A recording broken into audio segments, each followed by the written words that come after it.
Joe Rogan is one of the most recognizable voices in media today. With over 2,000 podcast episodes, 20 million YouTube subscribers, he's interviewed presidents, scientists, and some of the biggest names on the planet. But there's a side of his story that rarely gets told, a side that has nothing to do with fame or success or controversy. In a conversation on his podcast with Shane Gillis, Rogan revealed something shocking. 2 close calls with predators from his childhood, where everything could have ended terribly wrong. Moments where dangerous strangers saw an opportunity, where a young boy was completely alone, and where split-second decisions meant the difference between going home and never being seen again. This is that story.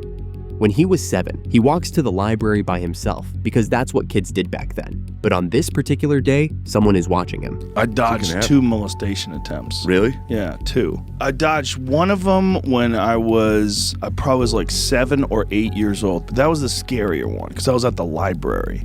And I was by myself. I was a latchkey kid. My parents just let me out of the house, which, at the time was kind of normal. In retrospect, like thinking about it now, like I couldn't imagine letting my 7-year-old just wander around. Not just that, but walk to the public library, in San Francisco. I was always into like horror movies and monster movies and shit. Yeah. And so I was reading these books they had a section of like, monster books. Yeah. And this guy came up to me and he goes, do you like monster books? I go, yeah. And he goes, oh, I have some monster books in my car. You want to see them? No. Like, okay. The psychology of child predators follows predictable patterns. They identify isolated targets. They build rapport through shared interests. They create a reason to leave a public space. The monster book collection wasn't in a car, it was bait. But what happened next reveals something crucial about the thin line between tragedy and survival. And he goes, oh, I have some monster books in my car. You want to see them? No. Like, okay. Like, I didn't know any better. I was 8 years old or whatever it was. And as I'm leaving with this guy, the librarian starts screaming, Joseph, you get away from that man. That man just got out of jail.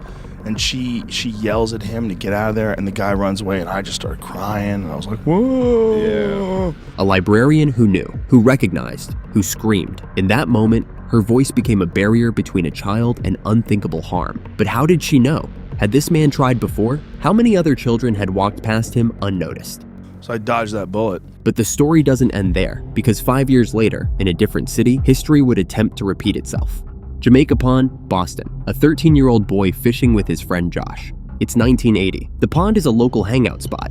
Kids fish, families picnic, joggers circle the water. Among them is just a regular older man, probably in his 60s, always hanging around, always friendly. He tells the kids he used to be a teacher. He's retired now, he jokes around. He seems safe, and that's exactly the point.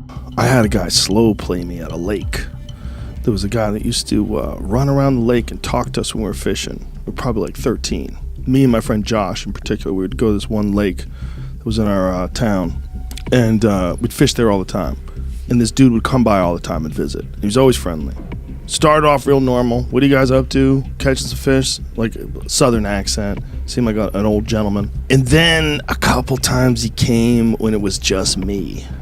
And then he just sat down next to me and talked to me. And I was naive. I was 13. I just thought he was a real nice guy. Like almost like a older brother type figure. He's gonna give you good advice. He talked about cool shit. He was a teacher. He got kicked out of his position for some unfair reason. He wouldn't really be specific about it, but he said, they didn't like the way he taught. And so anyway, this dude just becomes my friend, like nice and slow, brings me lunch.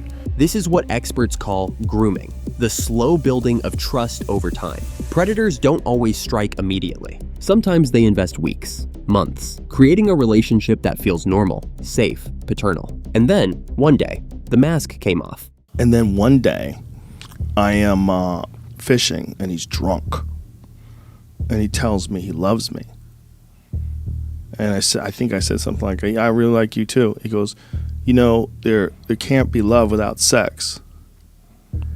A 13-year-old boy, alone among trees, no witnesses, no librarian to scream a warning. And I remember thinking, what?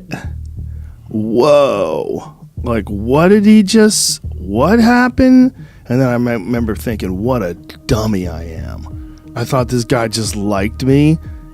I was his buddy. Like, he's going to teach me things. He just likes teaching people. He's just really smart. In that split second, everything clicked into place. The months of friendship, the lunches, it was all grooming. And now, instinct took over. Then I had my hand on a knife. I had a Swiss Army knife, from them little red plastic ones. You know the ones? With the can Yeah, they have all the kinds. And all I was thinking is I put it in my hand, in my pocket. Like I held on to it. And I remember thinking, God damn it, I hope I don't have to try to use this. Because I was thinking, it's like, he was a big guy. You know, I was 13. I don't know what I weighed, 120 pounds or something.